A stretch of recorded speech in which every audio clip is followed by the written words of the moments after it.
Oh.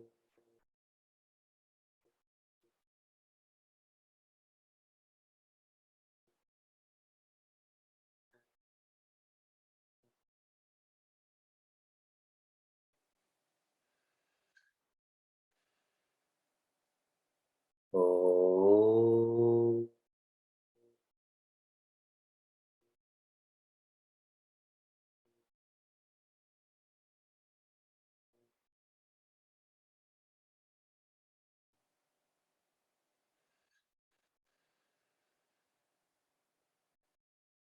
Oh.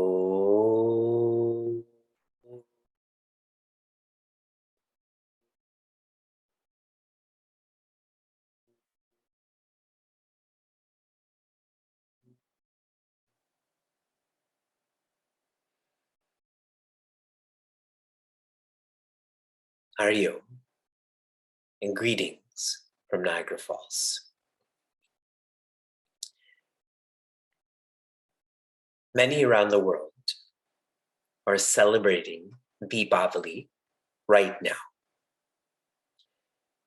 Deepavali is a 5-day celebration in our culture. And the second day of Deepavali casually is known as Chaturdashi. Now, the history behind Naraka Chaturdashi, there were devis who were imprisoned by an asura. An asura is someone who's selfish. Were imprisoned by an asura named Bhauma. And what's really fascinating about this, I can go on and on and on about this, but I'm just going to give you highlights. What's fascinating about this is Bhauma is actually the son, the child of Bhumi. That the earth's son became Bhauma Asura. He treated the earth like it was Naraka. Naraka in English means hell. The earth, he treated his mother, his universal mother, like hell. Bhagwan Krishna came and defeated Naraka Asura or Bhauma Asura and freed all of these devis. And that's what's celebrated as the second day of Deepavali. And the third day, which we traditionally call Lakshmi Puja, it is how Bhagwan Krishna treated these devis like Devi Lakshmi. That every one of them was treated like a queen. Now I'm sharing this with all of you because we are all children of the earth. Literally, our bodies are called Annamaya Kosha, which means that which comes from the earth and that which will go back to the earth. And this won't apply to the people in this community, but generally, humans are like Bhauma Asura, like Naraka Asura, that we're treating earth like hell. We're making a hell on earth in terms of short-term thinking that we keep taking and taking and punishing. And what is happening in the world, specifically with corporations, to exemplify this, is greenwashing. How many of you know what greenwashing is by show of hands? Okay. Greenwashing essentially is where a corporation, an entity, promotes how green they are while hiding how not green they are. So they will share that this is a very environmentally sound product when it's actually not. They'll share that they're doing so much for the environment, then they may be doing that, but they're harming the environment more. Our community, specifically the Prthvi Sevasanga, the community that is serving our earth, we are trying to be very careful. We're trying to be very caring not to be like Naraka Asura, to not give in to greenwashing.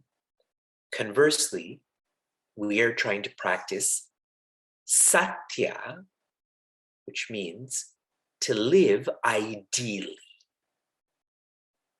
That our ideal, the purpose for why we breathe and think, is to serve our universal mother. That this is not greenwashing, that this is green living. And we have been doing this in a successful and meaningful way for 10 months now. We started on January 30th of 2022. It's now October 23rd. We have consistently, steadily been engaged in this. I'm very proud of all of you. I'm very proud of our Prthvi Sevasanga. I recently had a meeting with another teacher from another country, and I was sharing with her many links of the work that we're engaged in, the seva that we're engaged in. I hope she'll join us. Let's keep doing what we're doing, being what we're being. We're not going to finish this in December. 1 year Prthvi Sevasanga, then Prthvi Sevasanga. We have to work harder and smarter to do more, to be more. And what's really lovely is that our presenters today, this is their lifestyle. They're not just doing this to present for the sake of presenting. They're just describing their lifestyle. And I know one of the presenters well. We have traveled together, we have taught together. So I'm requesting our team to take over, or our presenters to take over, so I can keep learning from all of you. Hari Om, everyone. Thank you, Vivekji. Let me share my screen and we can get started. I am Kavita, a seeker from Connecticut, and I was born in Mauritius and grew up with a natural appreciation of the outdoors. After getting married, I moved to London, where I spent the next 15 days of my life. Later, I moved to rural Connecticut, where I keep bees, enjoy reading and hiking with my family, and our Bernese mountain dog, Pippin. Hari Om, everyone. My name is Yeshna. I'm a Chinmaya seeker from Connecticut, and this is my mom. I am a sustainability professional. I was most recently working in New York City as a corporate sustainability consultant. I have my master's in sustainability management from Columbia, and I'm very passionate about the environment and sustainability. So thank you all for joining tonight for this talk about honeybees and their importance. I'm sharing this talk with my daughter Yeshna, who similarly has a love of bees. I would like to think we complement each other, me with my bee knowledge and her with her sustainability background. I hope you walk away from this with a newfound love and respect for these tiny but mighty creatures, and can pay it forward by sharing this knowledge with others. So just some housekeeping before we get started. Instead of doing breakout rooms tonight, we're going to ask you a few bee trivia questions throughout the presentation, and we'll be using Slido, which will allow us to see the results in real time, hopefully. So if you could just please follow the instructions in the slide to ready yourself for the questions, that would be great. You can scan the QR code with your phone or type in the URL in your browser and input the code BEES. And I believe that someone will be sharing a link in the chat as well. So I'll just give you a couple of seconds.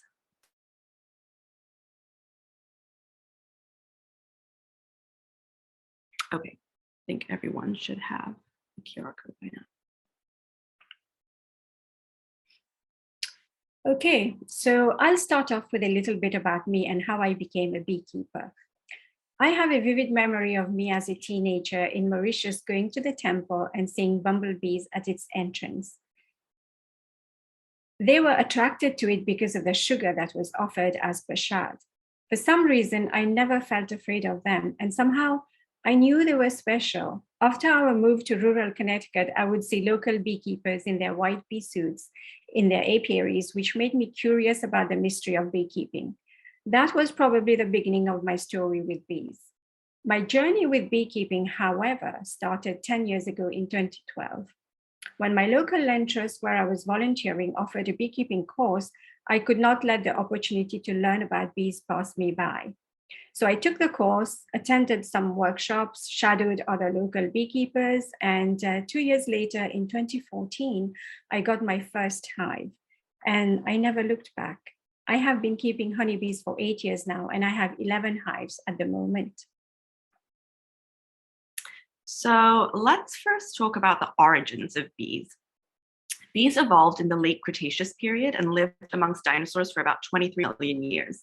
The oldest known bee is actually a 100 million year old fossil found in Myanmar, encased in amber of a bee species that is now extinct.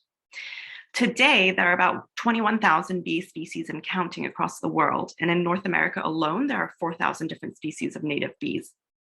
And I want to make the distinction here between native bees and the honeybee, which is actually not native to North America. So 90% of North American native bees are solitary bees, of which 70% nest underground. The remaining 30% of solitary bees nest in cavities, hollow stems, and holes in wood. And most of a solitary bee's life is spent in their nesting site, hibernating over the winter. Examples of solitary bees are bumblebees, carpenter bees, and mason bees, just to name a few. But the honeybee, however, is not a solitary bee, and it was actually brought over here by European settlers. Out of the 21,000 bee species, only 7 are recognized as honeybees.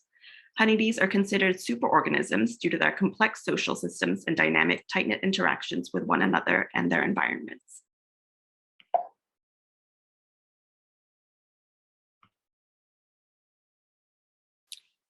Humans have an enduring relationship with a honeybee, going back thousands of years.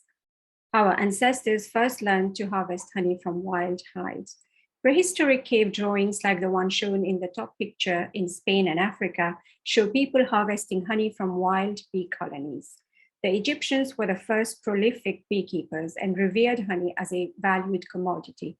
In the bottom picture, ancient Egyptian hieroglyphics depict early beekeeping activities where a beekeeper is tending to bees in their clay hives. Honey was even found in King Tutankhamun's tomb when it was discovered during an excavation. And 3,000 years later, would you believe it, the honey had not spoiled. In Israel, archaeologists recently discovered ancient clay beehives, the earliest physical evidence of managed beekeeping, dating back about 3,000 years ago. So before we dive into the next couple of slides, we wanted to familiarize you with the nomenclature of beekeeping. An apiary is simply a place where you keep bees. The picture on the left is my apiary during the summer. It has a solar-powered electric fence to protect the hives from bears. In the middle picture between Yeshna and myself is one of the hives that we have opened up. We are doing a hive inspection to check that the bees are healthy and have enough food.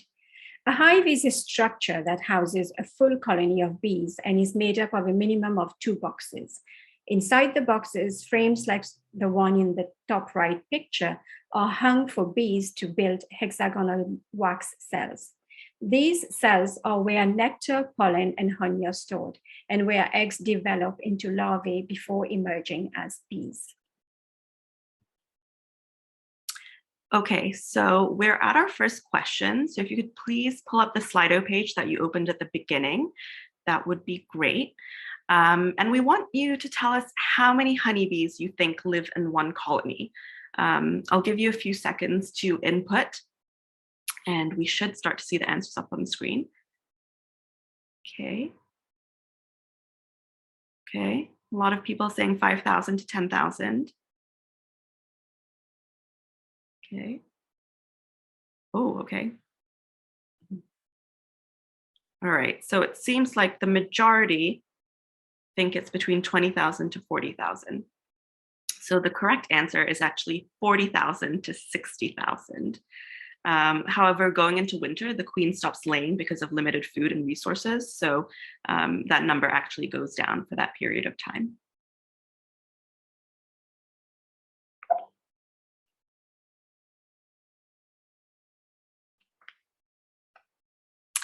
So honeybees are social insects. They work together in a highly structured social order.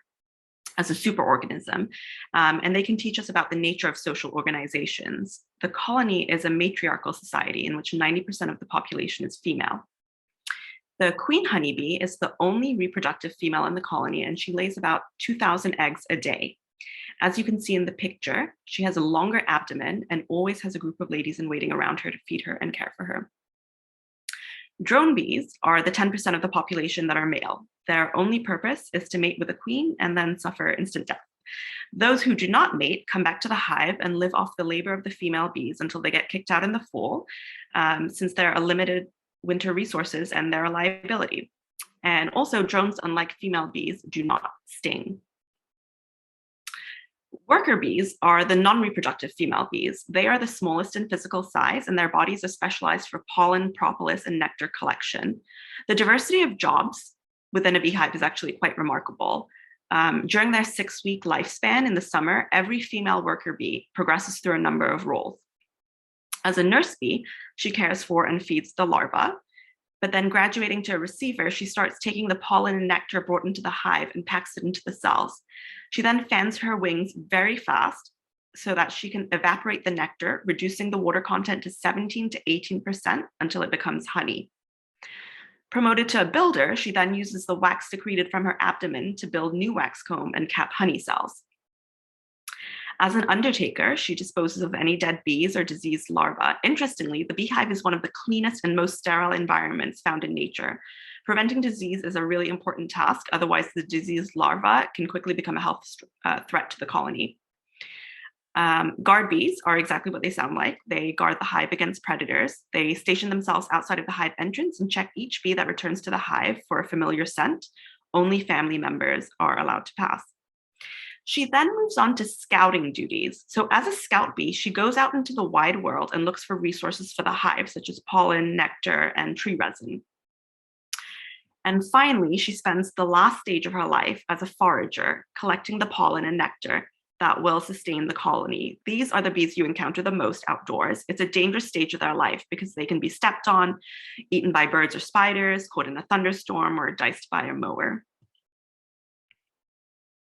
So here we have our second question. So please pull up the Slido page again. So how do the scout bees who go looking for the foraging sources tell the forager bees where to go? I'll give you a couple of seconds to input your answers.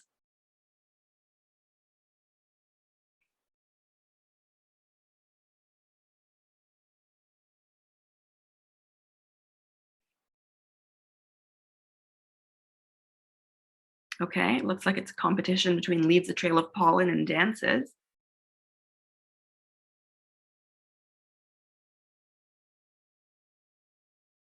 Okay, so some of you actually guessed right. The answer is actually dances. The bee performs what is called the waggle dance, which is a series of body movements in circle and figure-8 patterns. And from this, forager bees can learn the distance and the direction to a food, water, or propolis source.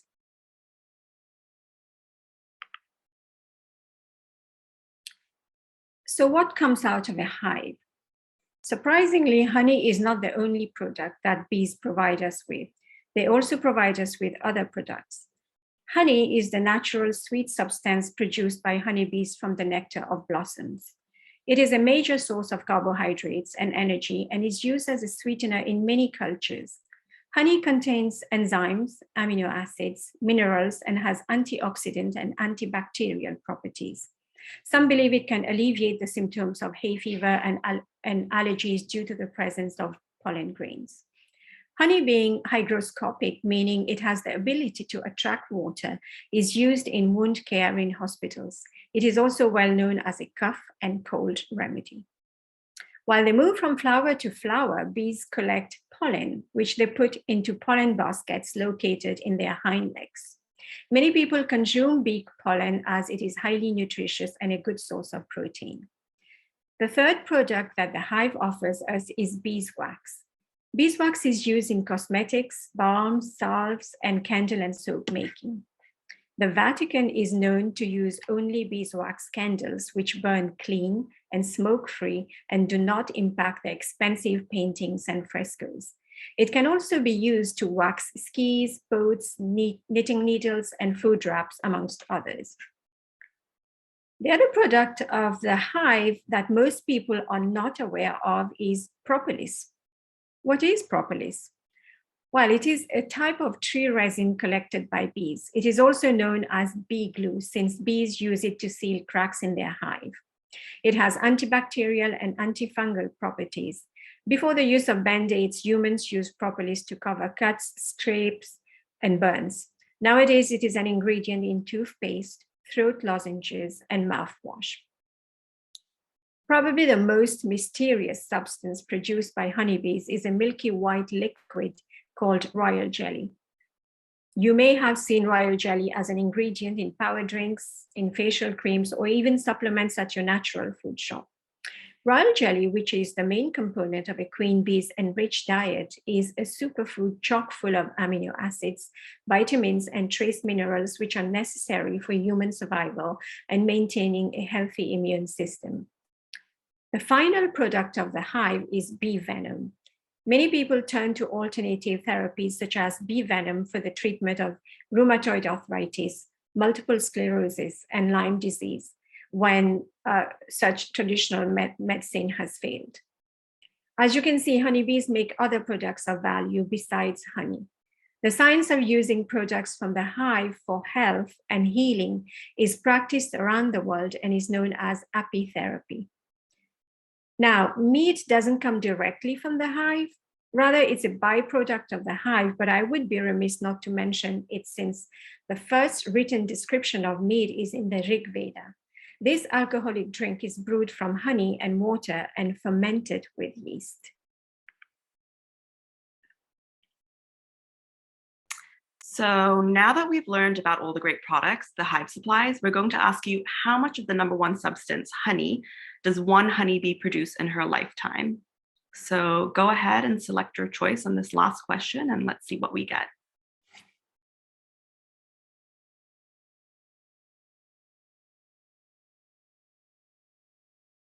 Half a cup, 2 tablespoons, half a teaspoon.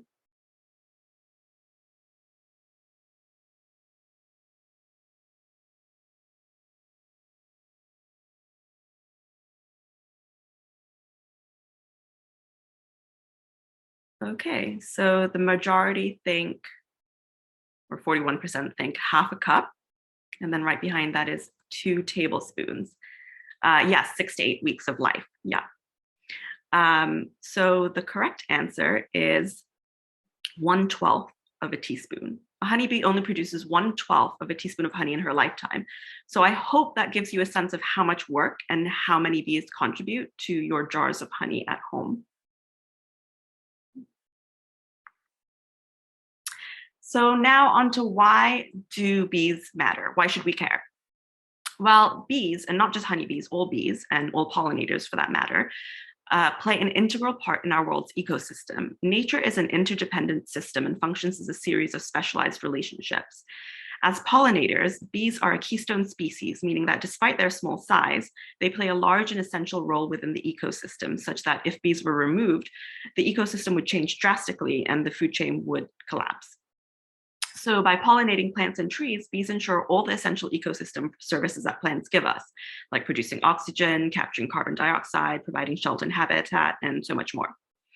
But honeybees' hard work is not only essential to healthy ecosystems, but also to sustaining human life too.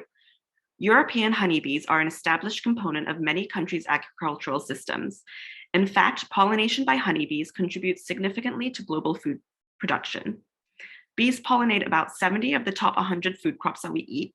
And in the United States, it's estimated that bees pollinate up to $15 billion worth of crops each year, whilst pollination by other species adds another $9 billion. So as you can see, the health of bees directly impacts food security and sustainable development.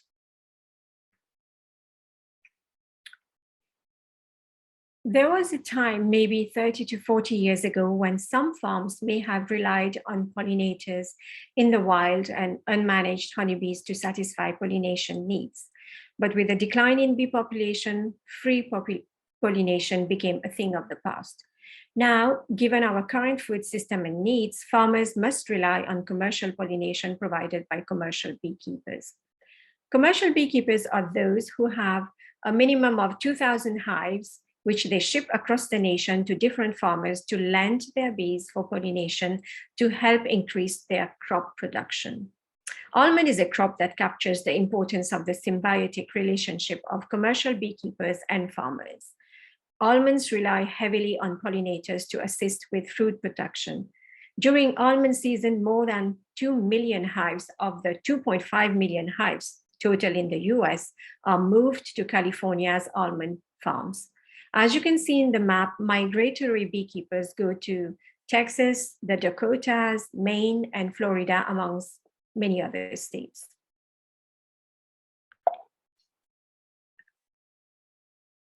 So now you know why bees are so important, but unfortunately, there's an enormous bee drop-off happening worldwide.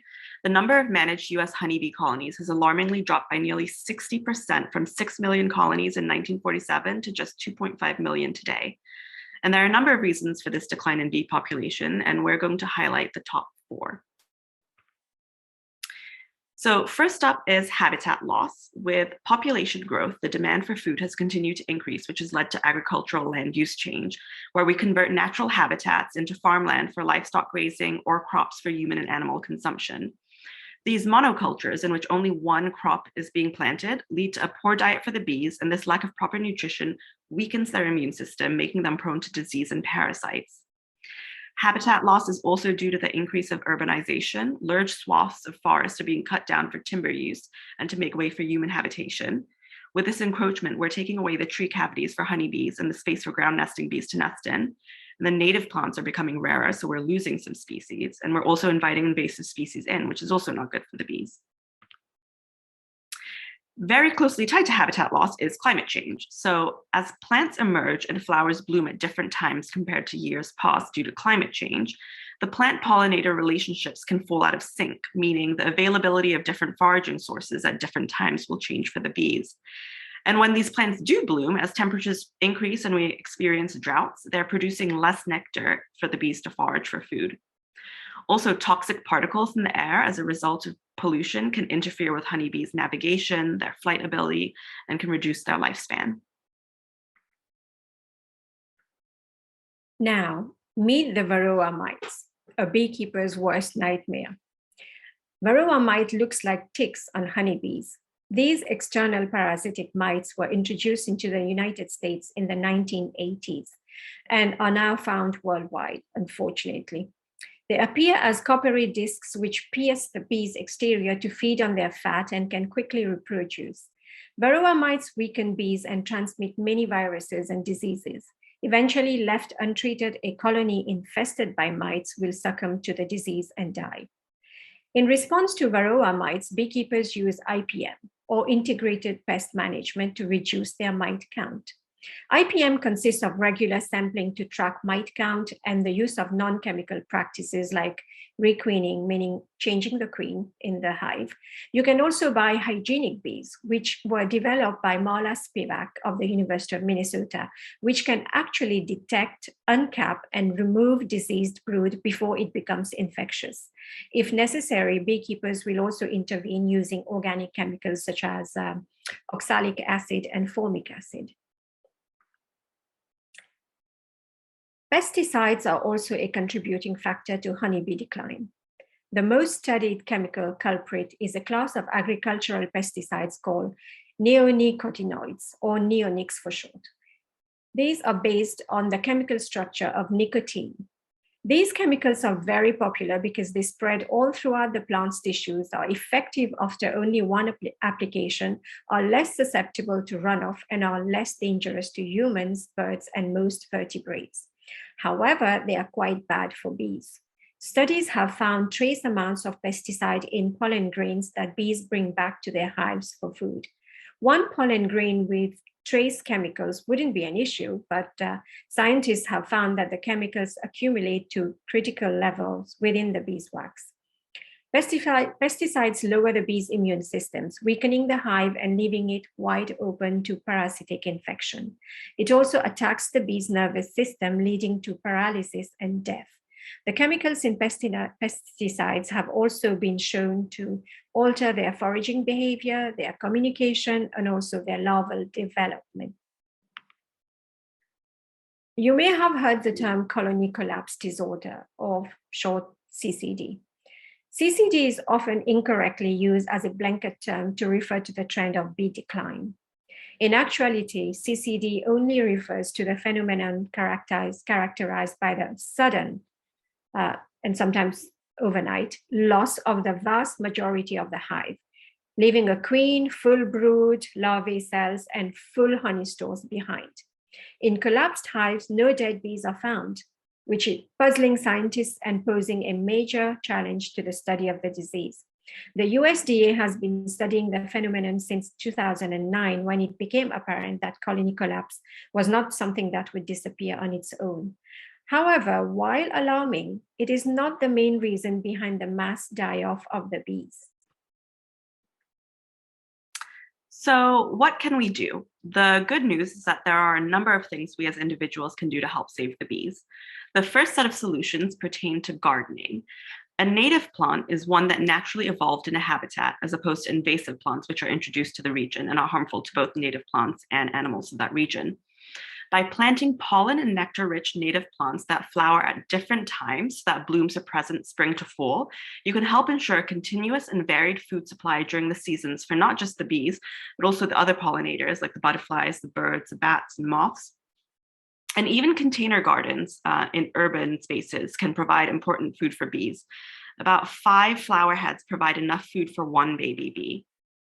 And the Prthvi Sevasanga team just pasted a few resources in the chat box for help choosing native plants for your particular region, if you're interested. Another solution is to participate in the No-Mow May movement. The goal of No-Mow May is to allow grass to grow unmowed for the month of May, creating habitat and forage for early season pollinators. Here in the Northeast, dandelions make their appearance in May and is the major spring nectar for bees. A third solution is to go organic. Pull weeds instead of resorting to pesticides and use organic fertilizers and compost when planting. Lawn and garden product labels will tell you more, so be sure to read them thoroughly and follow all steps for safe and effective application. You can also add beneficial insects that keep pests away naturally, like ladybugs and praying mantises. But if you do end up using pesticides, please use them sparingly and responsibly. Avoid treating plants in bloom and apply products early in the morning, well before 9 a.m. or in the evening when bees and other pollinators are usually not active or foraging. Pollinators will be most active when temperatures are warmer, so be aware that optimum pesticide application timing may change throughout the growing season. Educate yourself on buying plants from reputable retailers who disclose the use of neonics in plants. The second set of solutions pertain to bees' habitat. By creating patches of undisturbed landscape, you can revert your lawn to natural habitats, which, as we mentioned before, are being destroyed. Species like bumblebees build their nests in undisturbed land, so you can provide a safe haven for them by leaving an untouched plot of land for them in your garden, maybe in the back of your garden. Another solution is a bee bath. Bees work up quite a thirst foraging and collecting nectar. So if you fill a shallow bowl with clean water and arrange pebbles and stones inside so that they break the water's surface, bees can then land on the stones and pebbles to take a nice, long, refreshing drink. Another tip is during fall garden maintenance, leave plant stalks in place and let fall leaves lie in part of the garden. They actually provide much needed nesting habitat for insects. Allow material from dead branches and logs to remain as nesting sites. Reduce mulch to allow patches of bare ground for ground nesting bees to utilize. And also consider installing wood nesting blocks for wood nesting native bees like carpenter bees. Also, it's wise to wait to conduct outdoor spring cleanup until after hibernating pollinators appear to ensure you are not killing them before they emerge for spring. If these solutions are not available to you, then consider putting in some bee hotels as pictured in the middle here. The marketing of bee hotels to promote pollination and wild pollinator conservation is widespread and expanding, at least in North America and Europe. These structures, also known as trap nests or nest boxes, use some bees' preferences for nesting in above ground cavities. In nature, these habitats would be pithy stems and wood. So the third set of solutions revolves around education. The first is to make educated choices about where you buy your honey. Honey is labor intensive and expensive to produce, but unfortunately, not all honey sold in the US is equal. To meet the demands of consumers, some honey is imported from countries like Argentina, Brazil, India, and Vietnam. However, there have been many serious issues with the quality and safety of some imported honey. Honey is the third most adulterated food after olive oil and milk. So this means that the honey is actually blended with corn syrup, heated and filtered to slow down the process of crystallization, and then mislabeled as pure honey. Some adulterated honeys even mislead consumers by mislabeling their country of origin. So support bees and your local beekeeper by doing your homework and buying local artisanal honey at farmers markets, health stores, and reputable retailers. Also consider buying other hive products like beeswax wrap to help reduce your consumption of plastic. Educate yourself about the land conservation practices in your community. Support local land trusts and volunteer to help create and maintain community gardens and green spaces to ensure that pollinators have appropriate habitat in your neighborhood. Encourage recycling and composting as well. Educating young children who themselves will have to live with the consequences of today's choices is also key. Our Bal Vihar classes are such a great opportunity to captivate young minds and ingrain a nurturing mindset in its students. Have students participate in citizen science while supporting local bee and pollinator populations. So for example, a program to place native bee homes or bee hotels engineered by students at their Chinmaya centers is a great way to engage them with their environment and help bees and pollinators survive. Also, some local beekeeping associations offer educational talks using observation hives where children can have a look into the inner world of the beehive. So take advantage of their knowledge as well. And maybe if you're feeling really inspired, which I hope you are, you could take some beekeeping classes, and who knows, maybe we'll have a few more Chinmaya beekeepers in the near future. And our moderators are also going to be sharing some resources for educational projects that Bal Vihar teachers may want to incorporate in their curriculums.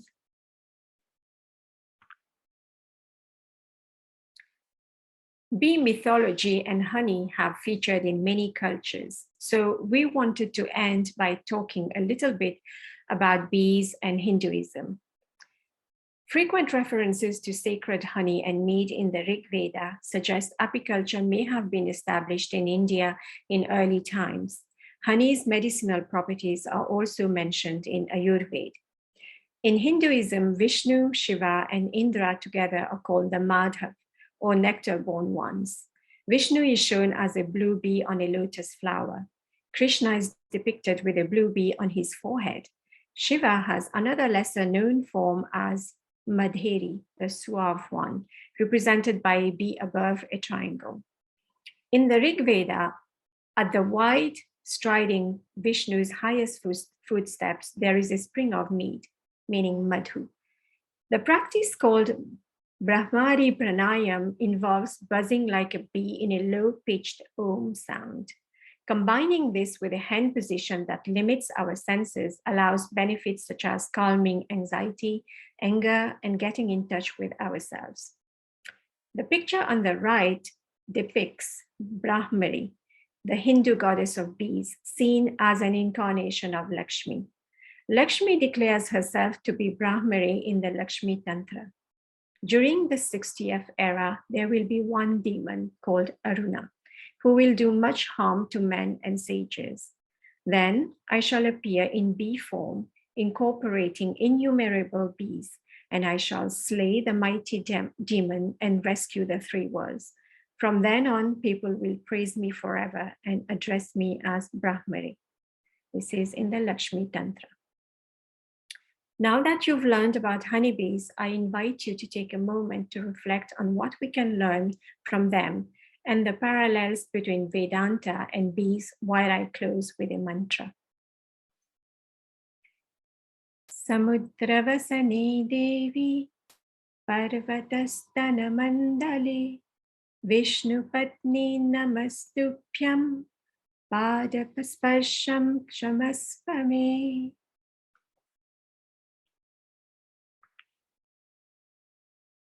Thank you, everyone, and happy Diwali. We're happy to take any questions. Hari Om, thank you for sharing. It was just fantastic learning about bees. I realized I think I ate too much honey. So I was wondering if it is considered okay to eat eat honey not for my health but for bees' sake. Like, what do they use the honey for? Like, is it needed for them? Yeah, it's their food source. So they collect the nectar and they make the honey, and then they store it in the cells so that over the winter they have it as a food source to keep them going until the spring. A beekeeper will only take the surplus from a hive. The two first boxes where the bees store their larvae, their honey, their pollen, that's all for the bees, for their growing population, for the brood. And then we as a beekeeper, when there is a honey flow, we'll put a queen excluder on top and then put additional boxes in. Those boxes are what will contain the surplus honey. And that gives them a space for them to put that nectar. When sometimes during the spring, there is a strong flow, honey flow, they can fill that box within a week. So we never ever take, a responsible beekeeper, I should say, should never take honey that belongs to the bees. It's only surplus. Neelamji?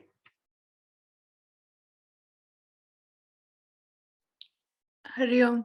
A very nice presentation. Thank you so much. And I wanted to ask, so I always buy the honey from the Whole Foods and they say it's from our local bees, like it's from Virginia.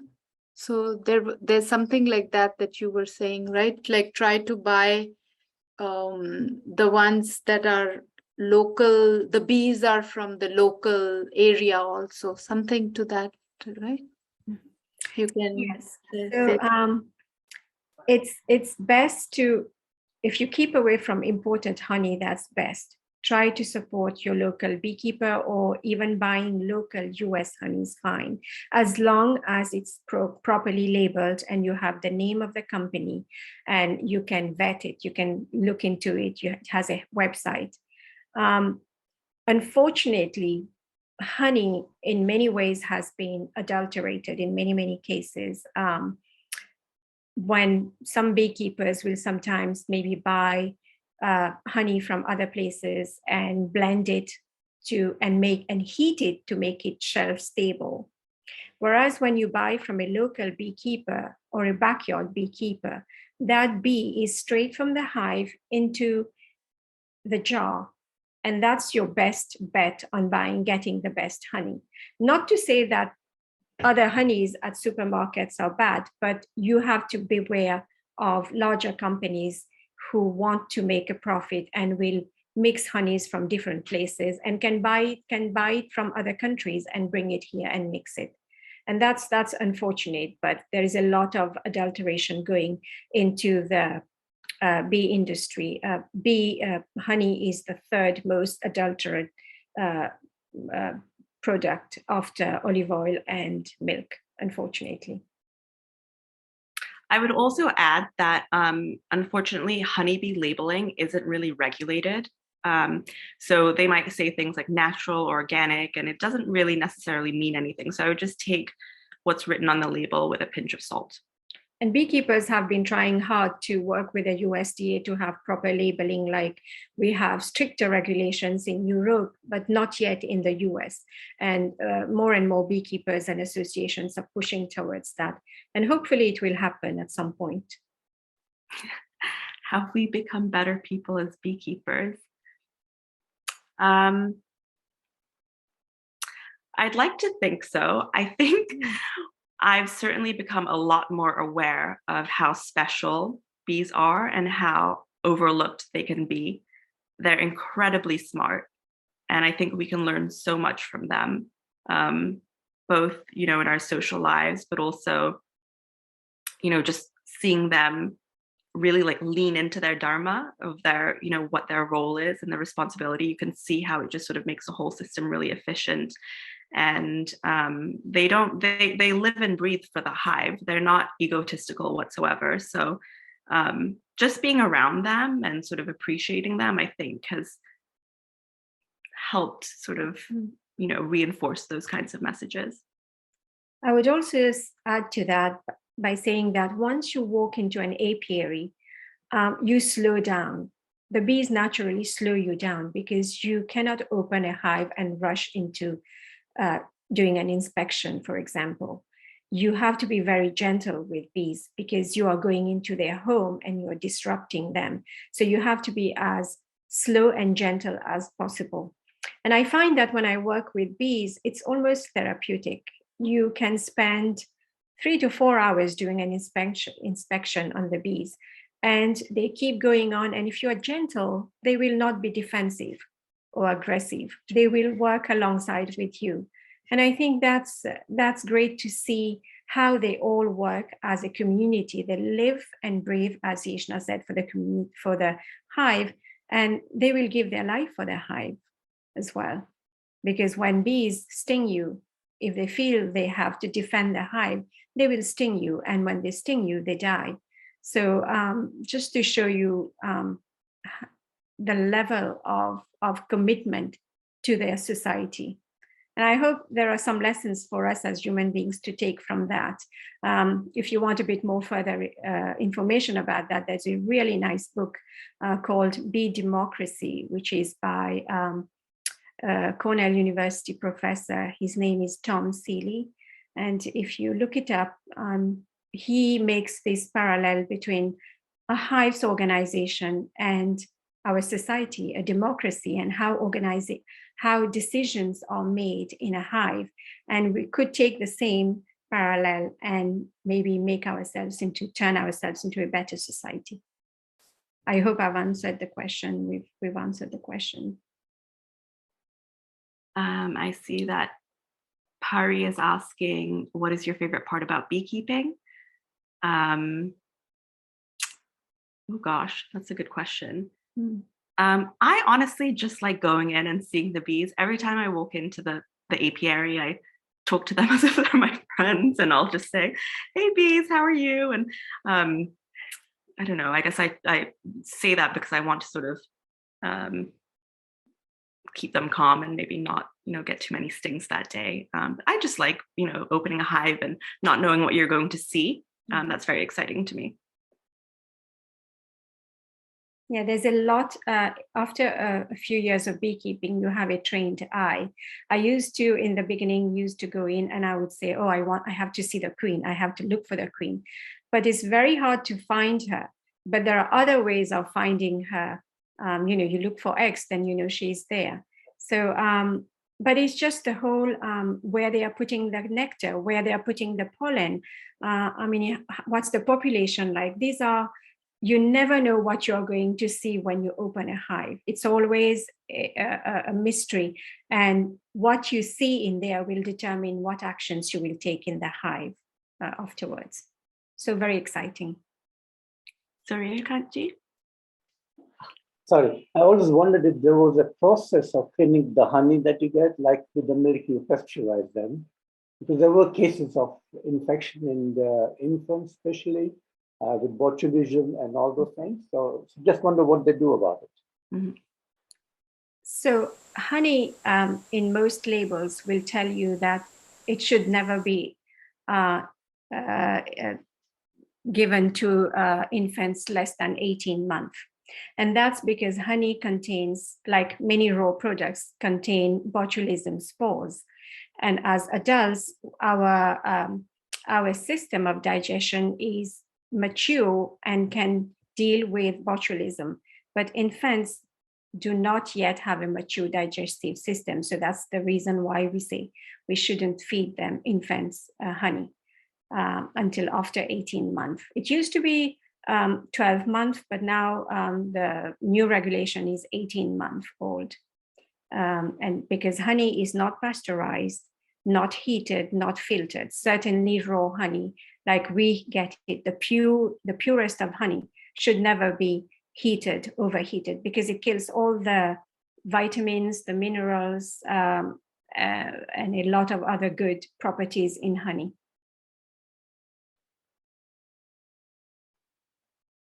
Did that answer your question? Sudarshanji asks, how can we not be afraid of bees when they come near us? Yeah, it's scary.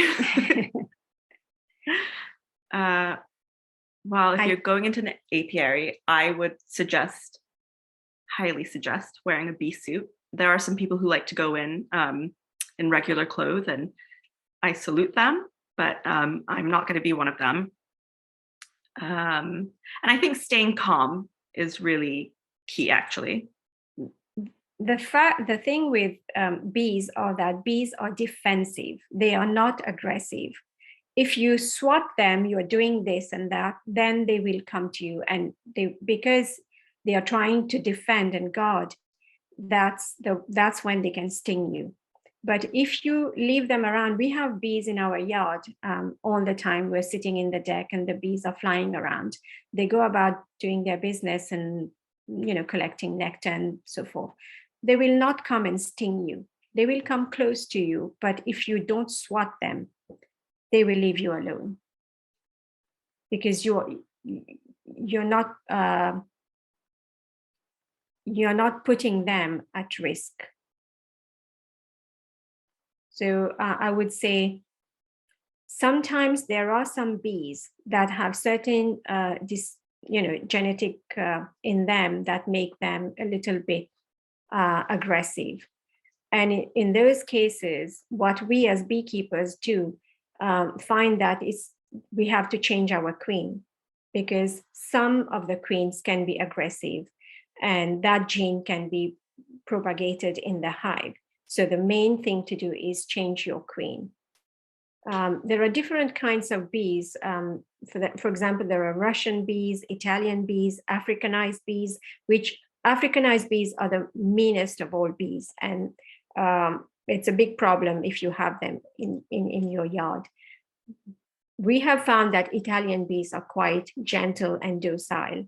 But nowadays we can never kind of distinguish the bees by their races, because they are all just a mix of these different bees. They all have certain genetic qualities in them. Some of them are good at foraging, some of them are good at overwintering in our cold winters. So it all depends what kind of bees you want in your yard.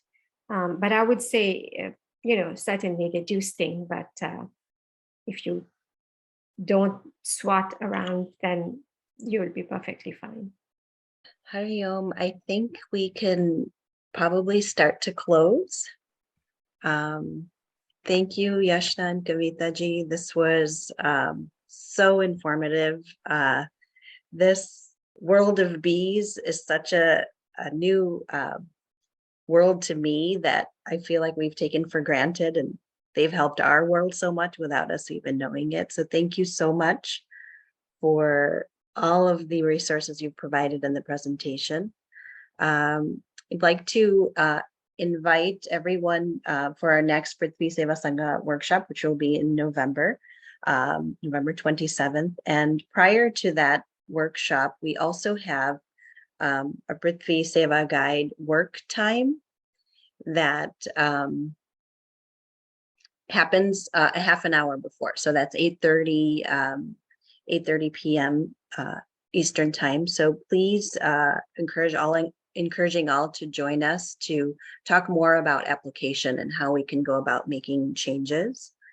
And with that, I'd like to thank everybody for joining us this evening. Happy Diwali, joyous Deepavali to all.